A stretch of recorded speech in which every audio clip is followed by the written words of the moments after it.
We are Things I Found Online. And today we offer you an intersection of broadcasters.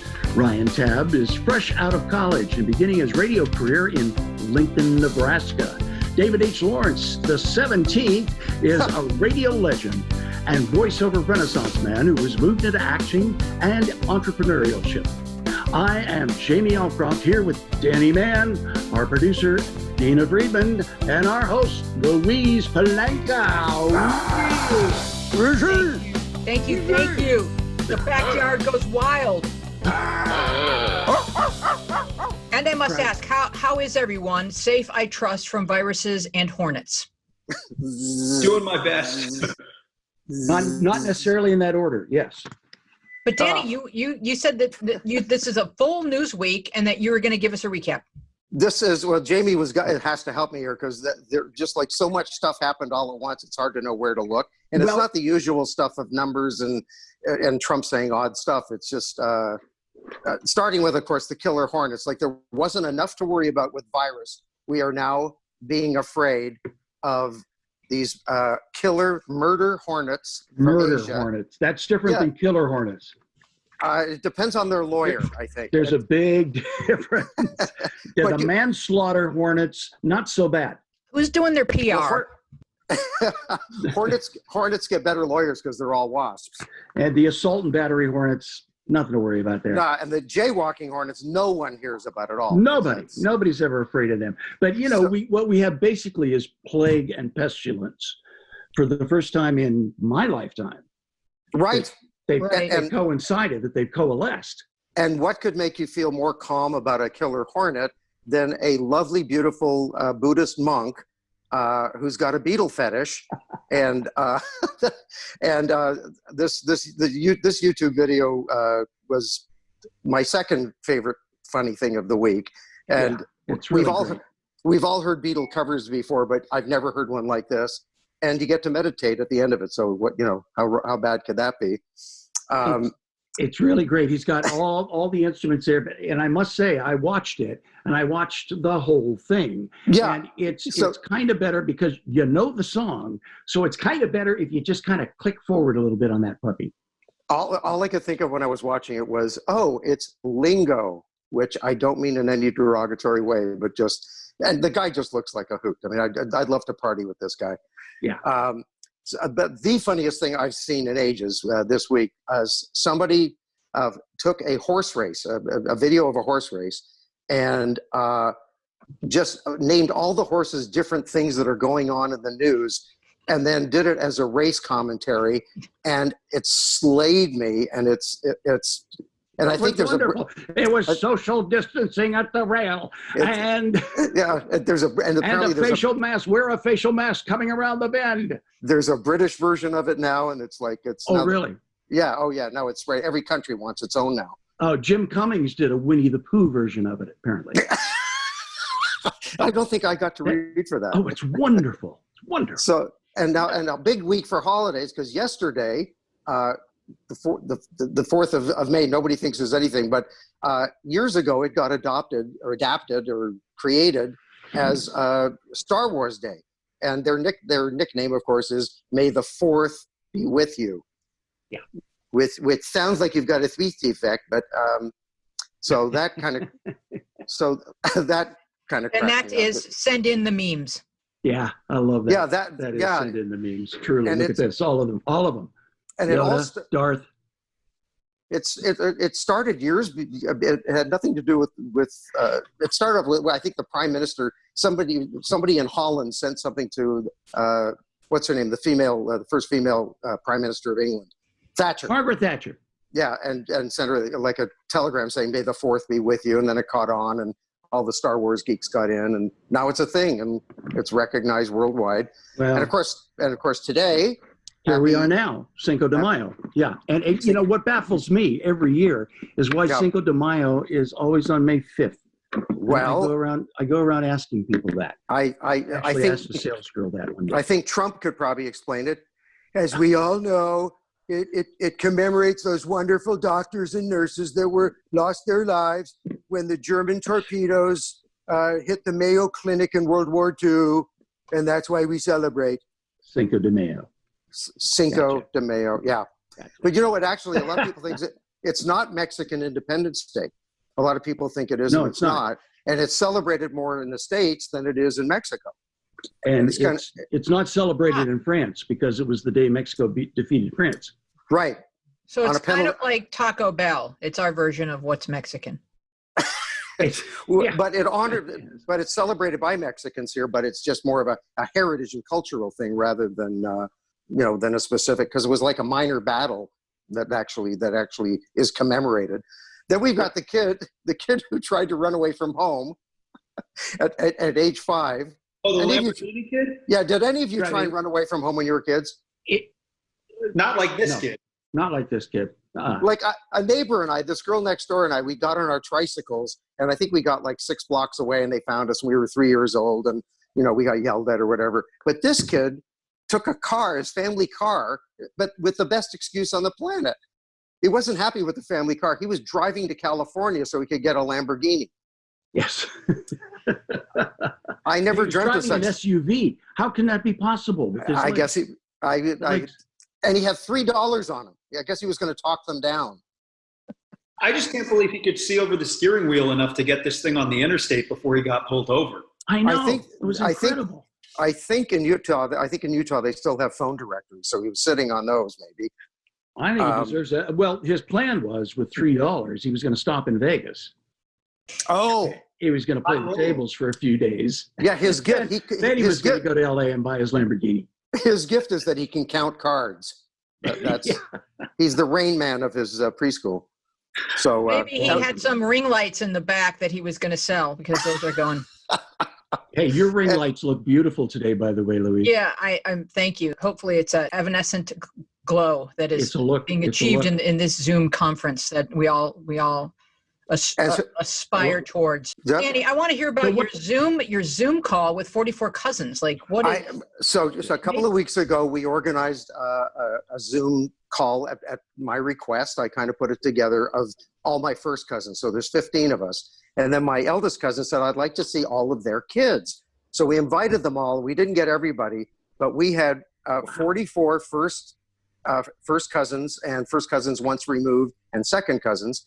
And in 15 different cities around North America, which was pretty good, including Yellowknife in the Northwest Territories. So that's fantastic. It was pretty awesome. And it's our family's a lot like Louise's. I mean, she's done 112 episodes of this thing and has never not had a relative on. So our family's not that big, but we're close. I could give you a run for your money.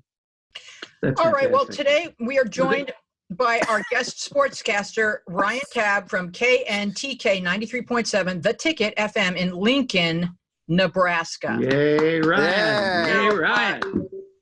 Ryan co-hosts The Drive, a daily sports talk show on The Ticket FM, Monday through Friday from 3 to 6 p.m. Ryan grew up as a baby panelist on my earlier podcast, Journals Out Loud. Ryan fans can find hundreds of episodes online on YouTube. Ryan, let's begin with the very basic question. What does a sportscaster talk about in a world without sports, more specifically for you, in a Lincoln, Nebraska with no sports? Yeah, that's definitely been a challenge, I think, for everybody in the business. For me particularly, I'm only on the job for 4 months now, and so I was just getting settled in right when it's thrown a wrench into everything. But we're trying to keep things entertaining, and so it doesn't necessarily have to be sports right now. We'll go down any rabbit hole, movie, TV, pop culture, you name it. But ultimately, we're trying to come up with the most evergreen sports content we can. So whatever we would have otherwise talked about in the off season, we're doing it now, and anything that gets us through. Are you going to the Lincoln, Nebraska long distance croquet tournaments and so forth, where people keep their social distance and play croquet? One more time, sorry, I didn't catch the end of that. They play croquet. They keep social distance playing croquet. I didn't know that. It's a perfect game. Not doing game for it, unfortunately, but. It's a college town out here. It's a big town to be a college town. It's about 300,000 people, but the only major sports team in the entire state is the University of Nebraska. Right. And so everybody comes together for those kinds of events, and spring practice got canceled. We had a lot of coverage lined up for that. So things have been thrown off, but every day is kind of a new challenge. And like we've talked about murder hornets, and we talked about the kid in the Lamborghini. Anything? See? Yeah. You can't get away from them. Hey, now, do you place odds on all of these stories? What's that? I'm sorry. Do you place odds on all these stories, or how do you sporterize your basic news story so that there's something to root for? So that's the thing. We've stopped trying to make everything about sports. And right. I sent you that article. There was a really interesting article out on The Ringer, which is a pretty big pop culture sports website, about how a lot of sportscasters have become kind of, well, they say grief counselors, but a forum for communities to come together and talk about their experiences and call in and say, this is how it's in my life.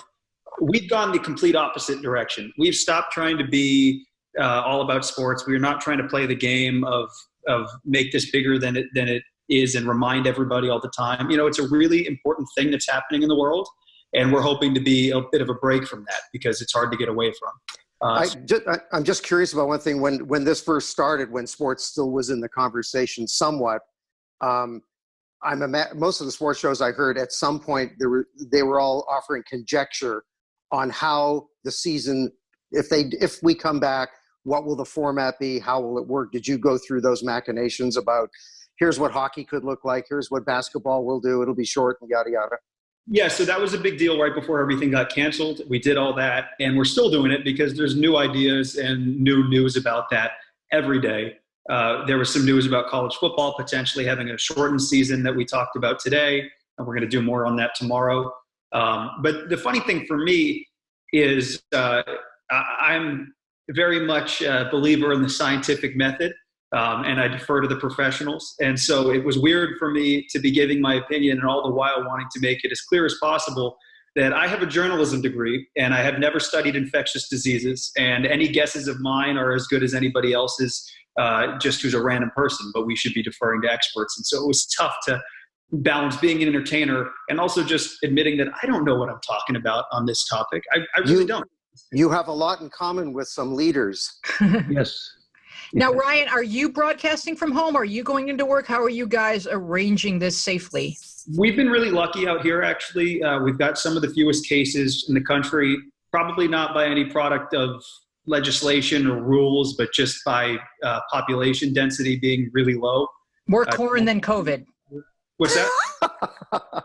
More Nebraska, more corn than COVID. There's your T-shirt. There's the T-shirt. Right here. And so we've been lucky. It hasn't been that bad out here. For about a month and a half, my co-host was working from home. He lives a little further away from the station than I do. So I would go sit in the station by myself. He'd be on the tie line remotely, and we'd broadcast together. As of this week, he came back into the studio. We're sanitizing all the microphone covers. I was just going to say. Yeah. We're sitting 6 feet apart, and we're doing our best. And what are you hearing from listeners? What do they want to talk about? Do you guys have it pretty much right that they don't want to talk about COVID? They want to talk about anything else? I think our listeners, at least, I can't speak for everyone else around the country, but our listeners are really receptive to what we're doing. They've reached out and told us that we give them a release from the reality that we're all dealing with, and a lot of people who are, suffering, being laid off, and sicknesses in their family. It's nice to be able to take your mind off of that. So we're trying to continue to give that to them, but there's no formula here. It's really unprecedented. And if I may say so, Ryan, knowing you quite well, you are the man for this moment because you are so well-rounded and you do have so many interests and you can speak intelligently about all of them. So when this came at you, I think you were just kind of like, I got this. Yeah. I appreciate that. Yeah, it's been interesting for me to be able to pursue other topics. At times, when you're in any specific talk show format, whether it's politics or pop culture or sports in my case, I think there gets to be a point where you're on topic number 50 of the day in sports and you haven't addressed public interest topic number 1 or movie topic number 1. And so now it's given us an opportunity to branch off into that, which I like. As you said, I like talking about everything. So yeah, it's public service. You're performing a public service, which is really great. There's also, if I may, there's also a nice side street to sports anyway. And I know this mostly from hockey, but with social media, with TV and everything else, we've gotten to know the players and their families and all these backstories so well that when this hit and they were starting to interview and show the players at home, etc., it opened the doors to that kind of dialogue. Absolutely. And we've been looking for the silver linings in finding the more interesting, more compelling stories throughout this. And I think actually something that's getting overlooked is there's a lot of reform that's been necessary in a lot of different levels of sports. And this has thrown everyone for such a turn that some of it's happening almost by force. A lot of leagues have had their hands forced at accommodating some of the necessary things and maybe discovering better methods of doing things. One example, the NFL draft, annually one of the most boring events ever. People look forward to it because there's news, but the production itself is incredibly boring. Well, this year everything was done remotely from home. Every general manager was sitting in their living room with their kids around. I heard about that. So that was good? It wasn't high production value, but it was authentic. And it was awesome. Everybody loved it.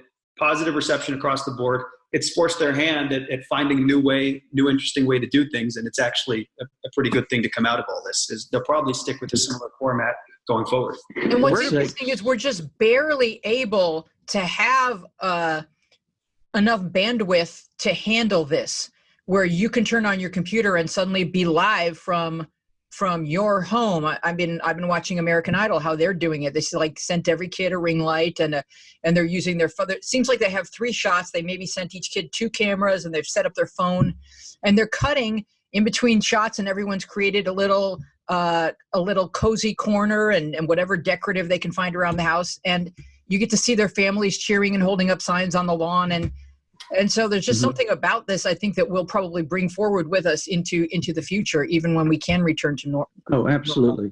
Yeah, 20 years ago, we couldn't do this way. This podcast couldn't exist over Zoom. Right. We didn't have this. We didn't have the bandwidth for it. It's great. It coincided, which segues beautifully into David being here, doesn't it? Oh, David's here? Yeah.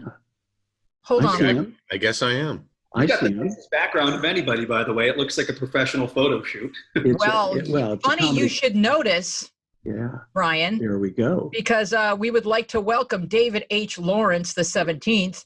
Hey, everybody. Do you have portraits of the previous 16 David H. Lawrences lining a hallway in your home? I would just like to remind you, Louise, that we are all in show business, and perhaps the 17th isn't entirely true. I'm just saying. I was actually going back and forth in my mind. And as I said it out loud to my husband, he said, that's not even possible. Well, it is possible, but entirely unlikely given my sex life. So, you know. Well, I was going to ask you if that David H. Lawrence 17th was a family name. Well, if it was real, it would be a family name. But no, when I had to choose my SAG name about, I don't know, 18 years ago, there was no variant on my name available. And I'm staring at my IMDb page, and in Roman numerals after my name is 17, because I was the 17th David Lawrence on IMDb. Fantastic. And I'm on the phone with SAG at the time it was SAG, and I'm talking to the woman who is completely uninterested in helping me find a name. And she's just interested in telling me, no, you can't have that one. Right. I'm looking at my name, and I go, how about David H. Lawrence the 17th? And she goes, beautiful, and she hangs up on me. That's so great. It's like, we Lawrences are good at counting. That's right. Exactly. We're good at math. All right. Here comes your introduction. Hold that thought. David is a voice actor who began his career in radio in the 80s, then got into podcasting early on in the 90s and produced comedy bits for radio stations. From there, he moved into acting and voice acting. David has created a video course on Zoom for teachers. His course is called Teach Your Course Online. David, can you rattle off some of the radio stations where you have worked and some of the acting roles that make you the most proud? Well, let me take the last one first. Most people know me as one of the creepy evil villains on Heroes, and that certainly was a life-changing experience. It was the first job I ever booked, and it ended up being a 3-year run on arguably one of the most seminal science fiction shows ever on television. That's highest rated, most money spent per episode, crazy. Got to work with people like Zach Quinto and Hayden Panettiere and so on. In terms of radio, my first job was at WNCI in Columbus, Ohio, which was the KISS FM of its day, for sure. But it was early enough in radio's development that one of their taglines was, "We're FM. We don't fade out under bridges." So, and from there, I worked in Top 10 radio. I worked at PLJ for a while. I worked at Q107 for a while. Ended up working, doing syndicated radio for the last 12, 13 years of my career. And then radio, of course, as you know, is like a great big old cesspool to work in these days. I was on XM and Sirius when they were separate entities. Was an anchor for CNET and CBS. Wow. And then I decided that with this gorgeous face and this amazing physique, I would find out whether or not Hollywood wanted me as an on-camera actor. And that's what I did. Now, do you have any career advice for young Ryan? I don't know how much of his portion of the show you heard, but he's starting out. He grew up here in California, in Los Angeles. He's been on podcasts with me since he was 15. So he's got a lot of experience, but he got his first broadcasting job in sports in Lincoln, Nebraska, where he currently is in Lincoln, Nebraska, with no sports. Yep. Well, sports is great. I mean, I remember doing play-by-play in college, and we could do it right now, couldn't we, Brian? Ryan. We could do it together. We'll take Louise is our athlete, and her podcasting is the game, right? So, Palanker, 18-year veteran of the broadcast game, sizes up the back of the chair, sits. One earbud on the left, one earbud on the right, and just like that, we are off and running with episode number 750 of The Things I Found Online. Ryan? I'm going to be honest with you. I'm terrible at play-by-play. Great. Totally frank. Well, who's going to do the color? I'll do color. Take it away, Danny. A lot of people don't know this, but Louise emanates from Buffalo, which, as many people know, provides Toronto with most of its snow. And she has relatives pretty much everywhere there is snow. Back to you. I noticed the RE20 is missing. New sponsor for Palanker. She's using the Sennheiser 418. I don't know what the first question is going to be, but I'm sure it's going to be huge. Let's watch what happens as this unfolds on the field before us.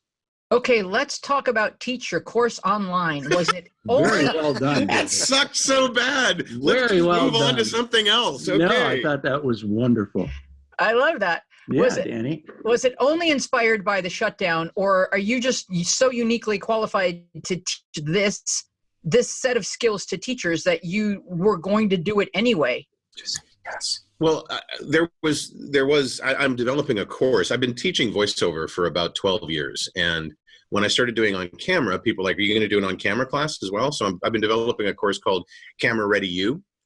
And at the time the whole COVID thing happened, my girlfriend had a coaching partner who was a teacher in South Carolina who was just sent home by her school system. They closed the schools like they did everywhere else. And they basically said, just keep teaching at home, online.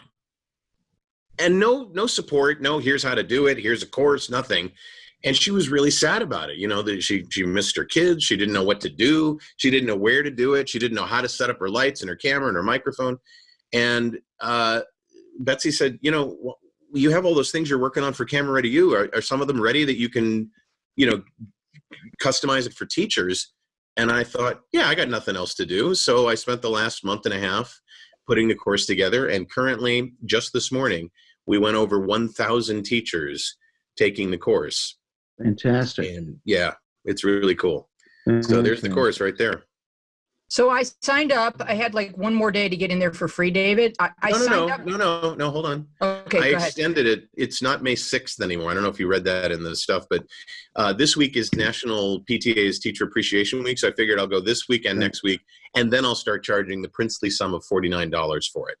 Well, I just want you to know that I signed up yesterday doing research for this show today, and since I and Jamie and Danny and Ryan and Dina are all broadcasting from home now.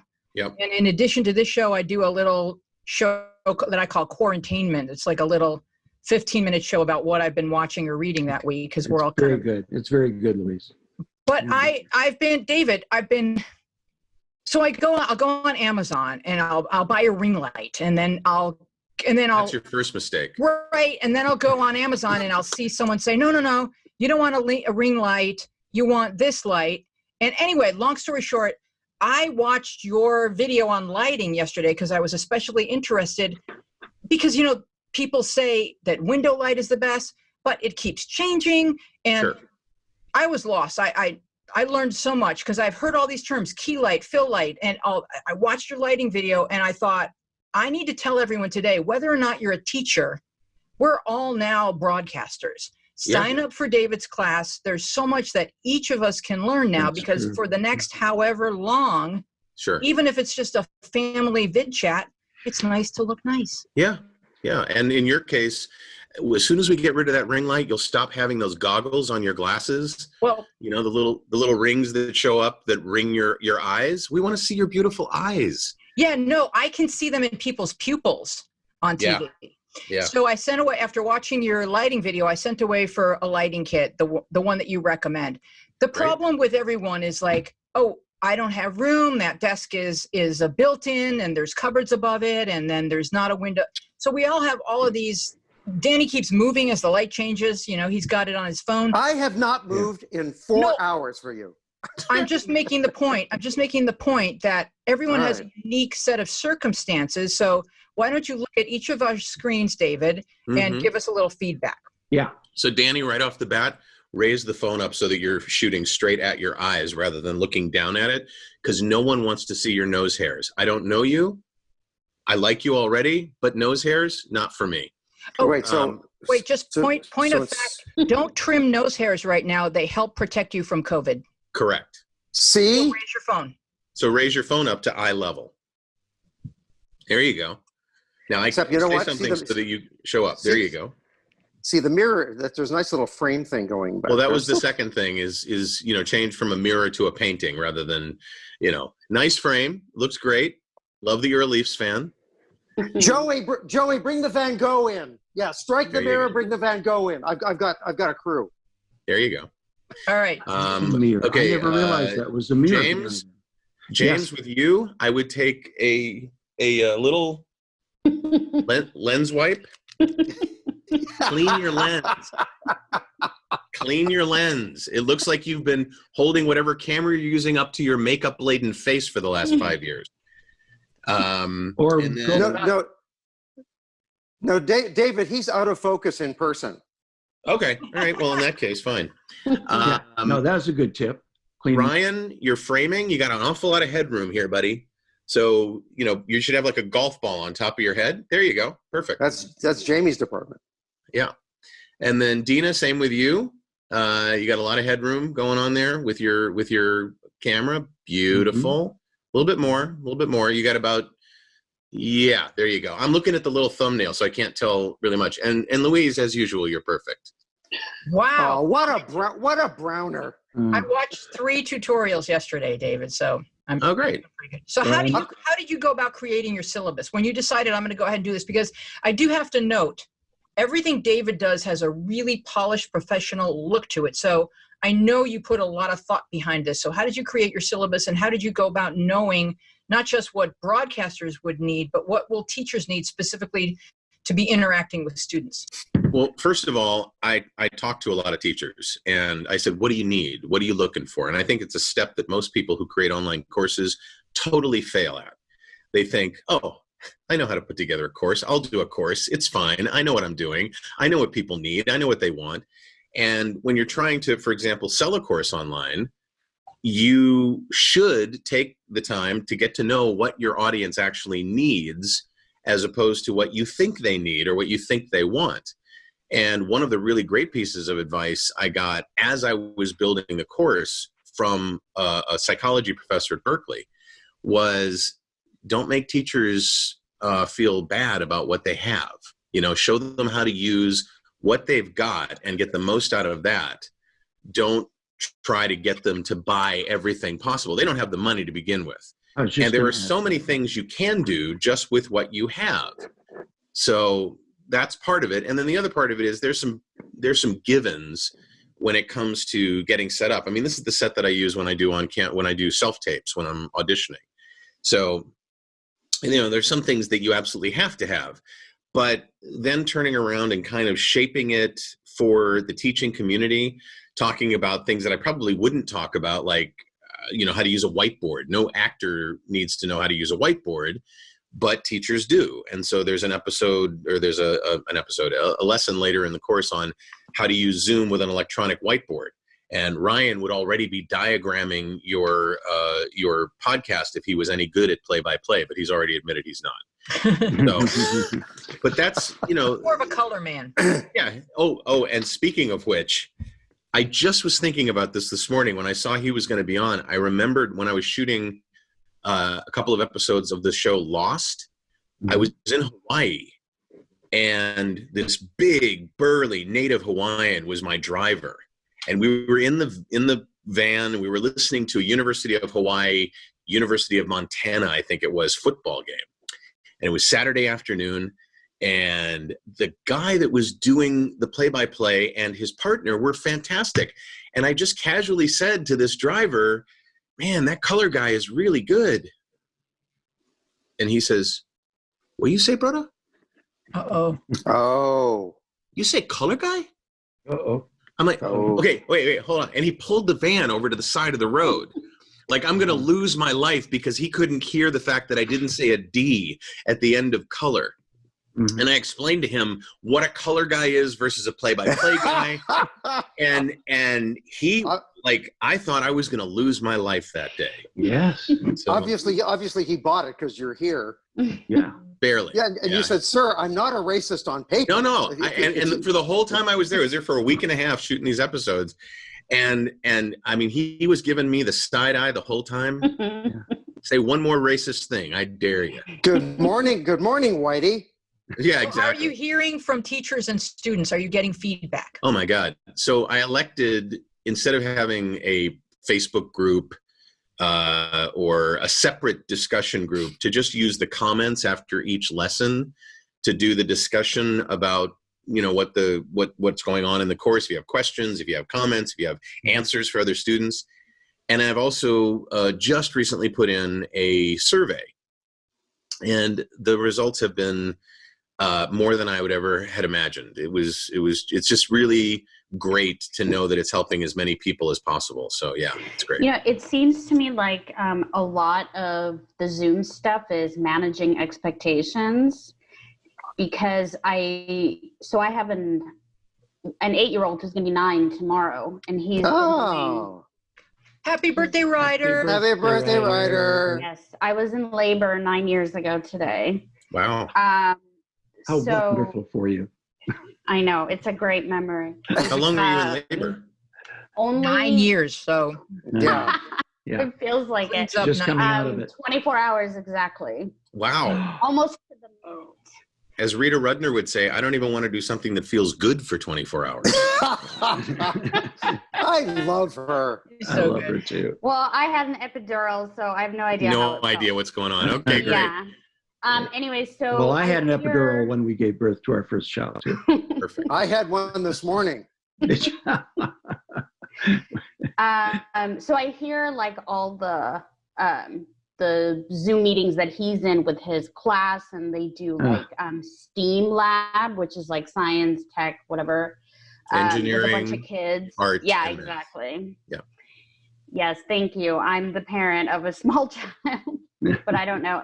So I hear like all of these like 8-year-olds, 9-year-olds in the background, just like screaming, and like you're trying to calm them down. Like the teacher has to, figure out a way to talk to the kids in a way that is effective, that they learn, they take away what they're supposed to from the experience, but at the same time, I have tremendous respect for educators, because as it is, they're dealing with a lot, like managing small children. Yeah, it's crazy. And trying to teach them. I mean, like just one kid that I have to homeschool, I'm like, how do they do it? I know, yeah.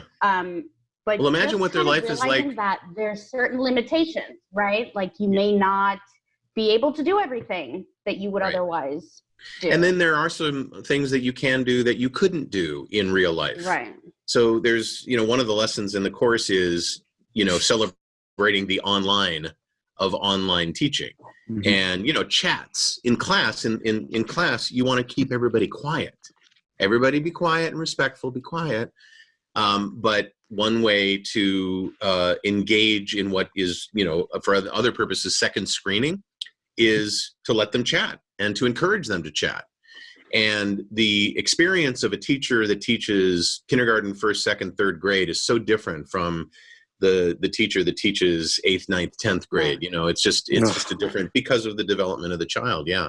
And I've had conversations with people where I've talked to them about their background and where they're standing and what kind of lens they're using and stuff. And it's very different because with little kids, you have to keep grabbing their attention with different modes of teaching.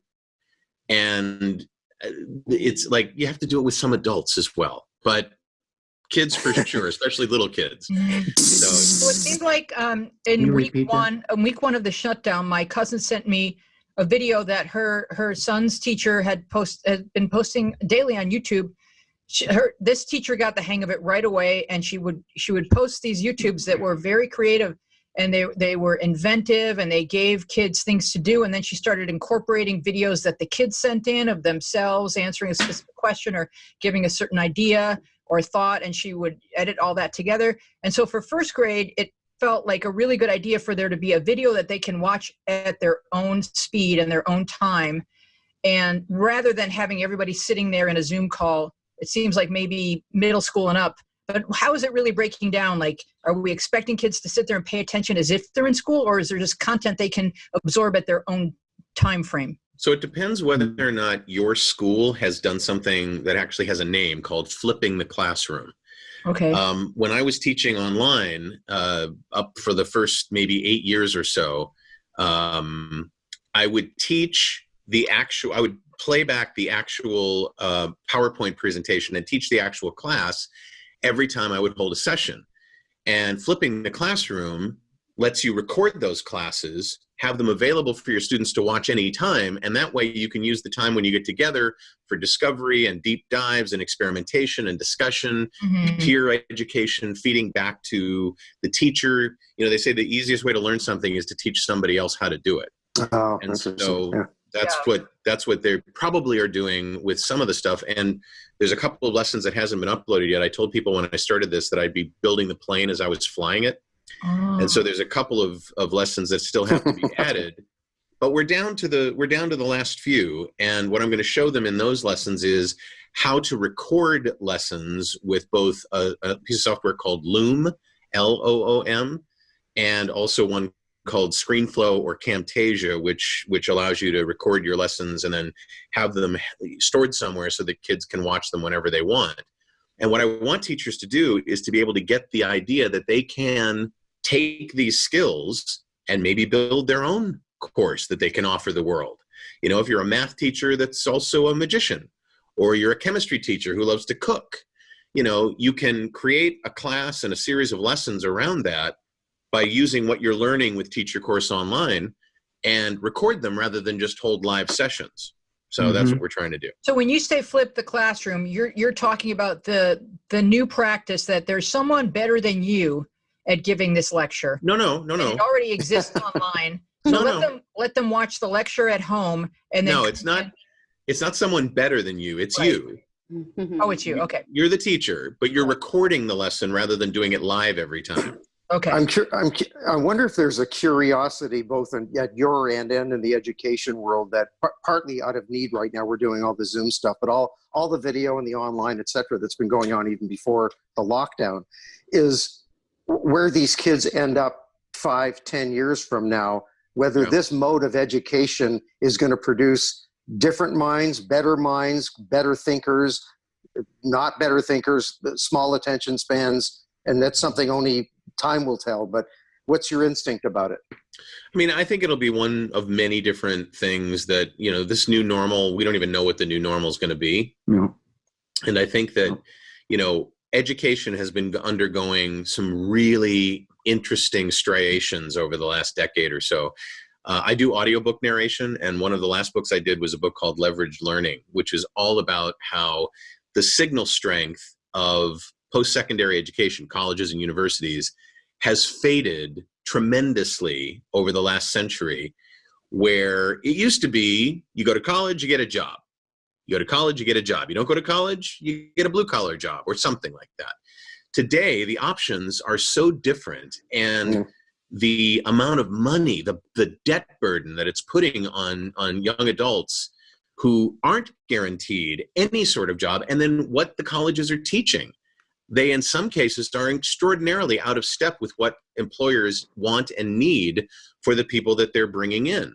And so the options are a lot different than they were when I was a kid. When I was growing up, it was my mom was like, you're going to college, you're going to become a doctor, blah, blah, blah. And I failed her miserably, but I did okay.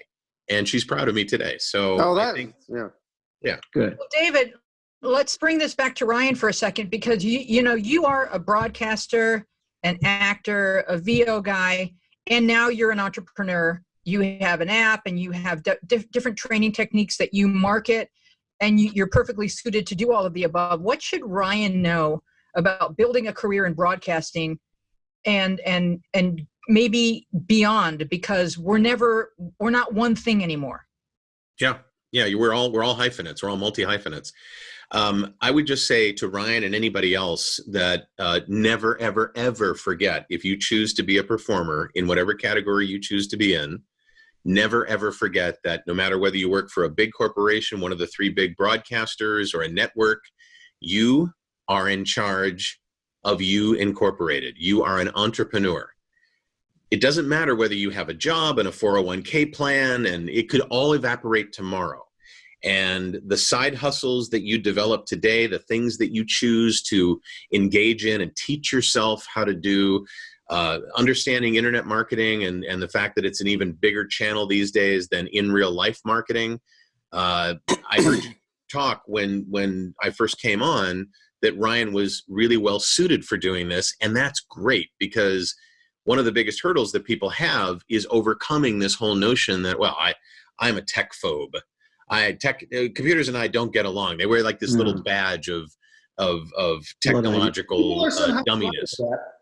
It's a point of pride. I don't really understand why for some people. Well, they're being defensive, and so they spin it to look like pride. I guess that's the explanation. Yeah. Sure. And never, never, ever lose that hair. That hair is so awesome. I appreciate that. It's not usually this long. It's just been 2.5 months since. Okay, you got the whole 50s bouffant thing going. It's awesome. I'm kind of like in love with everyone's COVID hair, because you're just seeing everyone and they're just kind of like letting their hair do its natural thing. And I love it. My husband has a full beard now. He looks like Jeremiah Johnson. Google that. Nice reference. Yep. Ryan and I don't know who that is. Now, Dina, you had some questions, and you had some group discussion topics for us. Yes, so it's interesting. We were just talking about how the college education isn't kind of the path to success that it used to be. And I'm personally very interested in like trade schools, vocational schools, that kind of stuff, for kind of, where that might be the future, for where a lot of people are going to get their career training. Yeah, and internet marketers creating content specifically for skills that are required at that moment. Who would have thought that you'd want to learn how to do certain things like launch a product online, for example. My buddy Jeff Walker has a thing called product launch formula. So if you're going to do a product, you have to know how to launch it. You have to know how to market it. You have to know how to sell it. And so we're doing a lot of things ourselves. Sure, absolutely. Yeah. And that's why, David, I think your course is maybe teachers are a great launch pad for you, but I just think everybody could do well with learning more about how to present themselves online. These are technical skills. And as Ryan and you both identified, there are people that get very defensive about it. But the thing with COVID is like, that's not true. No, that's not true. He's talking about me. I can't have someone come over and help me set up lighting. I can't have someone come over and make sure that the video is still recording. We all have to learn. It's like throwing the baby into the pool or the lake, she has to swim. Yep. So I think that you could really expand this brand out to anyone who's trying to market a product or. Well, yeah, go ahead. Remember, it came from an expanded out product down to teachers. Oh, right. So it's going to be easy for me to take the content that I've already created and put it into the larger, and believe me, I have this unfortunate shiny butterfly thing where if something really cool comes along, I get distracted. So, you know, I mean, it's made me focus on getting a project that has really been underway for at least 2 or 3 years to get at least part of it down and ready to go. And so when this is over, a week from Friday, it's going to go from being free to the princely sum of $49. Right. And at some point I'll make some money on it. But you know, for right now, for me, it was the service that needed to be done. And when I looked at how teachers were suffering and I looked at how my skill set could be applied to that, it just became a no-brainer for me to do it. And I was going to start by just charging $49. I figured any teacher could afford that. Why don't you charge $17? Oh, because the 7 pricing? 17. Yeah, no, exactly. 17. That's not enough money. It's maybe great for a suffix and a name, but it's not enough money. Yeah. David, are you marketing to school systems so that teachers don't have to pay for it? I don't know how much money school systems have or anything, but like, it seems like it should be something that's offered to all teachers so that they have it accessible to them. I mean, I haven't even begun to think about, you know, site licensing or system licensing for school systems. I just wanted to get it out there and make sure that it worked. And I think I've accomplished that. So what comes in the next week and a half, I mean, I'm going to give all the teachers that have gotten it for free the ability to be affiliates for me. So if they want to tell their fellow teachers about it and they buy, they'll get 20% of whatever those teachers pay. So, you know, they tell 5 teachers about it and they make $50. This is a pyramid scheme. It's totally a pyramid scheme. Totally. No. It would be the Ponzi scheme. If on your website you could eventually have some lessons that teachers have prepared to show examples of how people are utilizing your. Yeah, there's a lot of things I could do, testimonials. There's a lot of things I could do to help market it, but I'm not looking at it as a marketing thing right now. I'm looking at it as sort of a being of service thing. I know, but I think teachers would enjoy seeing how other teachers are teaching at home. Yeah, you know, I think so too. If anybody ever gets to the final lesson, it's going to say, hey, take all that you've learned and shoot a quick video or take the lesson, take one of your Zoom recordings and take a clip of it.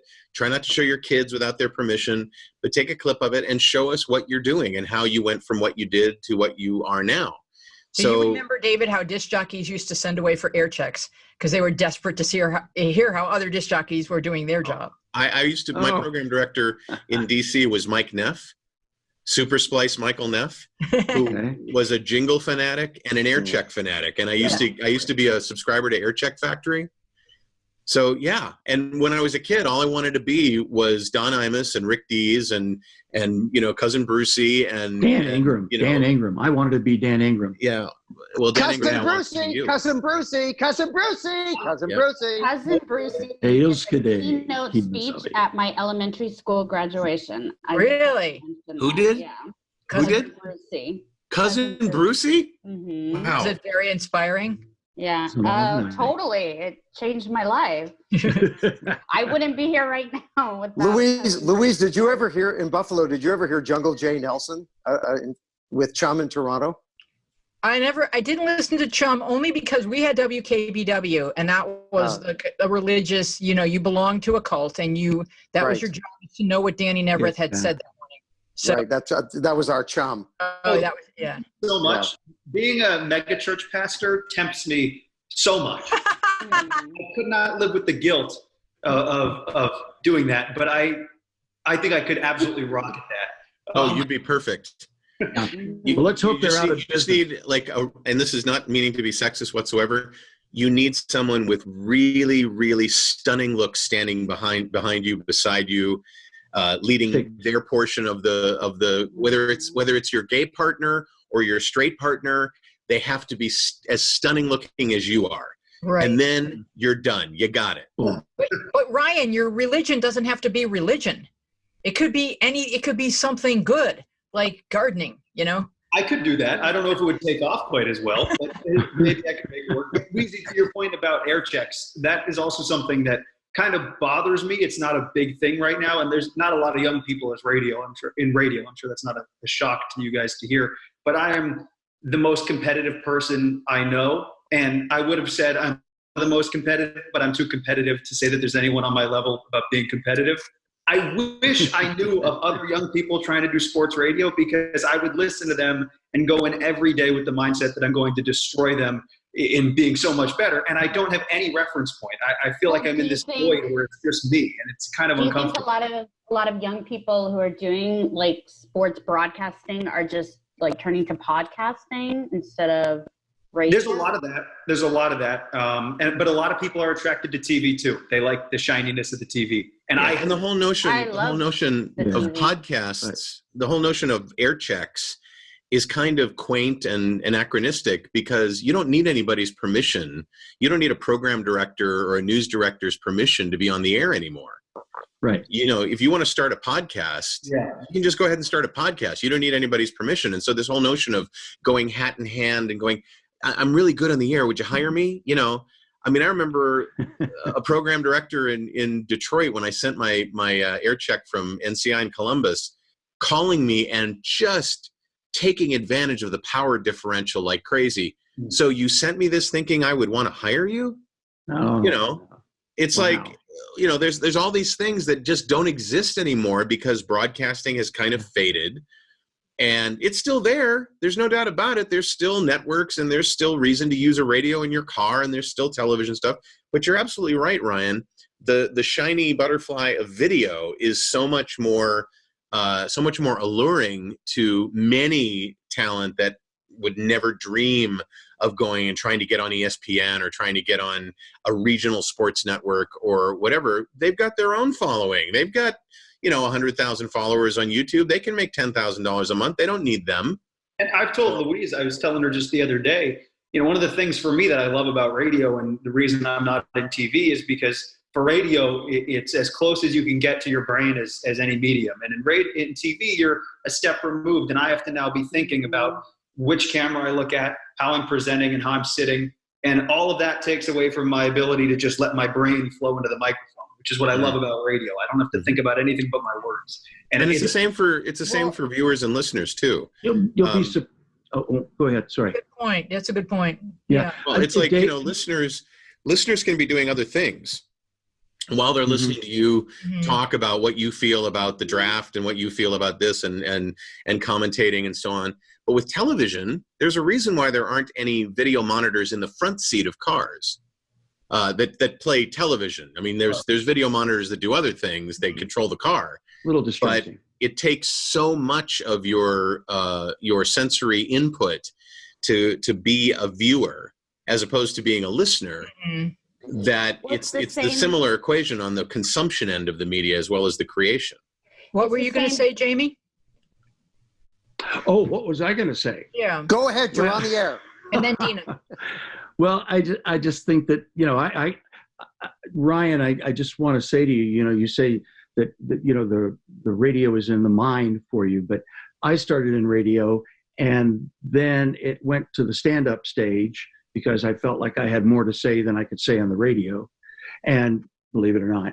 And then, 4 years later, here I am back doing podcasts, but you'll evolve. Keep yourself, you got great hair for TV. So keep yourself open to evolving. I will. At this stage, I'm just saying, as an old guy who's, been there, done that. Done it all.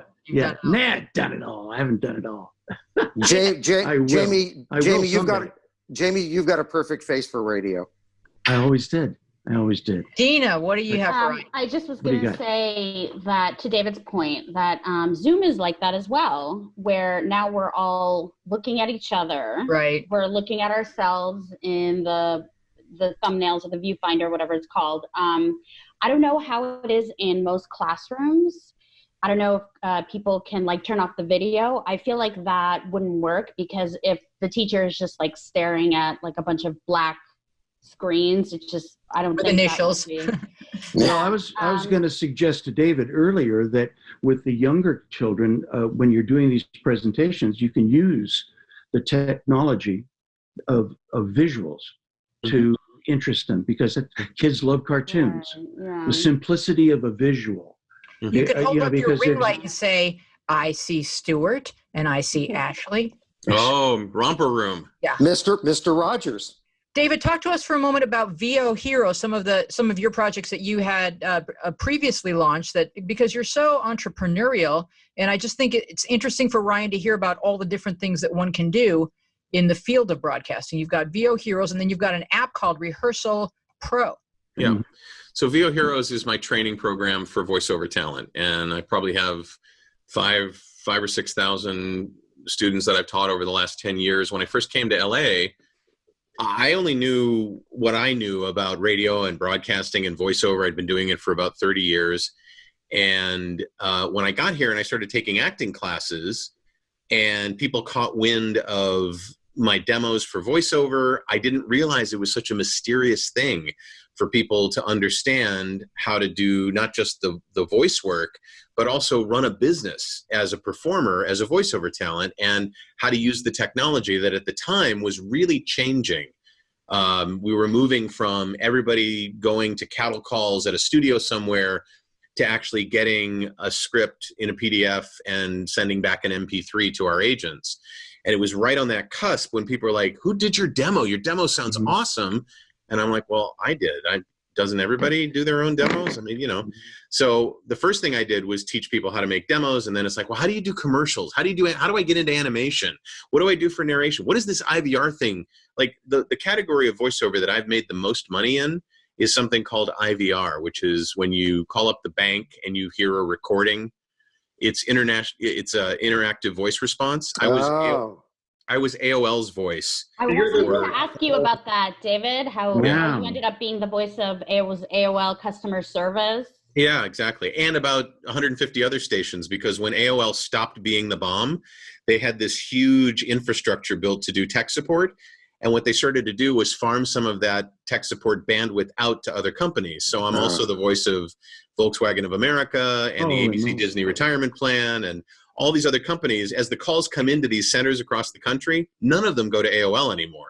Nobody's trying to figure out how to log on to AOL, but the script comes up as the phone call comes in. Thank you for calling the ABC Disney Retirement Plan. May I help you? You know, and I'm the front end, so they get mad at me before they get mad at a live person. Anyway, it's one of those areas that nobody really knows about. And so I started teaching all those things, and it developed into a 39 class course. And it's kind of my flagship thing that I do between gigs. I have 7 coaches that work with me on my team, and you know, we do a new version of it every year. And much of it now is based in audiobooks, because audiobooks is far and away the low-hanging fruit for voiceover talent. There's so much work in the world of audiobooks.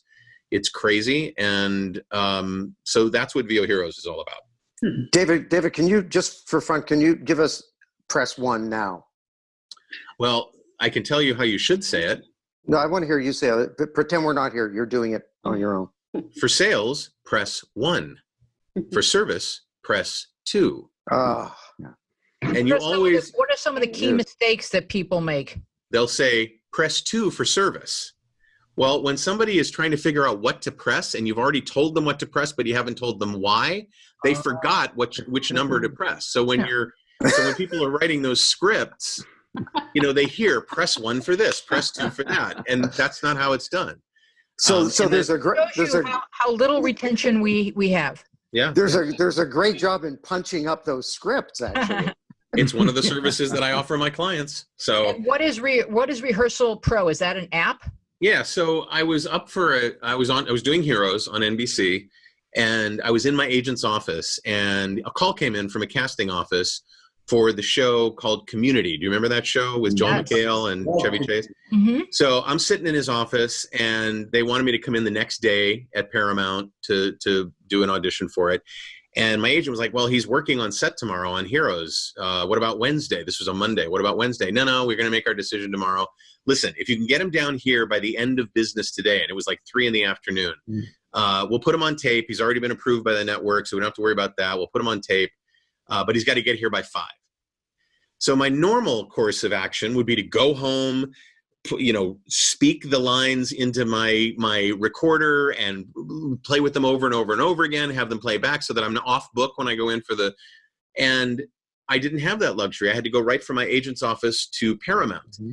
And so I recorded everything in an app called Voice Memo on my iPhone. Right. And all the way down the 101, I'm weaving in and out of traffic looking for the soft button on my phone that will replay it. Mm-hmm. And I'm thinking, there has to be an app for this. Yeah. And there wasn't. There was one that really sucked. And I knew that I could take what I knew about the workflow of the business and make a much better one. And now my app, Rehearsal Pro, is used by almost every television show, almost every film that you see. Some actor is using it, directors use it. So I've got about 70,000 users, and lines into it, and then it plays while you're driving around or running around or whatever. It helps you learn your lines. Correct. It does forced repetition, and then it also has a feature where you can use it as your reader when you're doing self tapes. Right. So it can be your other voice. So. Oh. Yeah, that's great. Is there a fee? Is get a girl up to your place to run lines with you anymore? Yeah, you don't have to. I mean, if you have somebody that you can do that with, that's great. But most actors don't. I mean, mm-hmm. I hear actors go, I'm very fortunate because my wife is also an actor and she'll run lines with me. But then there are people who are like, sheltering in place for their whole lives. I know so many actors who are introverts, or they don't want to share what they're doing with others until it's a finished product. So. Right. One of the things I used to do to earn my allowance as a kid, my father was an actor, is I used to run lines with him. So you just took away my living. Great. I'm so sorry to hear that. How's a boy supposed to buy a comic book in this town? Really? Dina, you wanted to talk about what Trump said about Donna Reed? Yeah. I missed this story today. Fill us in. About Donna Reed? Donna Reed? Yes. So basically, he made a comment about two reporters during one of his press conferences who he felt like were too rude and too nasty to him. And the comment that he made about them was, well, it wasn't Donna Reed. I'll tell you that. Can you do it, Danny? I can't do Trump like you do. I'm not here. What's the line? I'm not sure what he's saying. Talking about Nicole Wallace, who's like a genius. Yeah. Yeah, he said it's not Donna. He said it, even though he was talking about two women. It's not Donna Reed. I'll tell you that. It's not Donna Reed. I'll tell you that. Exactly. Yeah. Fake Donna. I've got to talk to this boy. What was interesting about this is that once it started trending on Twitter, a lot of people started pointing out that Donna Reed was not. Oh, by the way, Kurt Loder turned 75 today. Happy birthday, Kurt. Happy birthday, Kurt. Makes me feel old. That Donna Reed wasn't, in fact, like some kind of submissive housewife. Well, in real life, she was. So I'm sorry. I'm only in my 30s. Donna Reed was her name in real life and on the show. Right? It's the Donna Reed show. Well, it was called the Donna Reed Stone, show. And her last name was Stone on the show, and but her name was Donna in both. Do I have that right? Yeah, and much more importantly, even if you are young, she was George Bailey's wife in It's a Wonderful Life. Yeah, that's right. I've never seen It's a Wonderful Life. And Shelley Fabre, hardcore radical, right? Shelley Fabre's played her daughter, right? So, her niece. So in fact, she was she was politically very active, and I think she stood up for like against the McCarthy hearings or something like that. Oh, wow. Yeah. So she wasn't.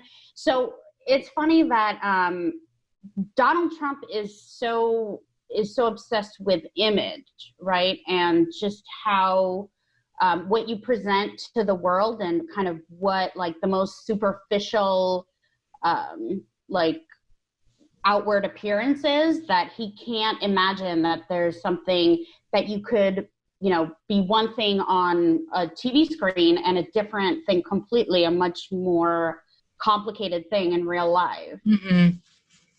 Very, very interesting. Well, there's so much to learn, and in appreciation of how much there is to learn, it is Teacher Appreciation Day, and as David has told us, it's Teacher Appreciation Week. So we're going to look at what's Twitter trending at hashtag Teacher Appreciation Day. And New York Attorney General Letitia James tweets, during this crisis, educators across New York and this nation have done what they do best, adapted to the challenges presented to them and kept on teaching. I know I speak for all New Yorkers when I say I appreciate you and I'm grateful for your hard work. Thank you. Hashtag Teacher Appreciation Day. And Mary Garofalo Patera tweets, wow. Well, this is glorious. Who wants to read this? I will teach you in a room. I will teach you now on Zoom. I will teach you in a house.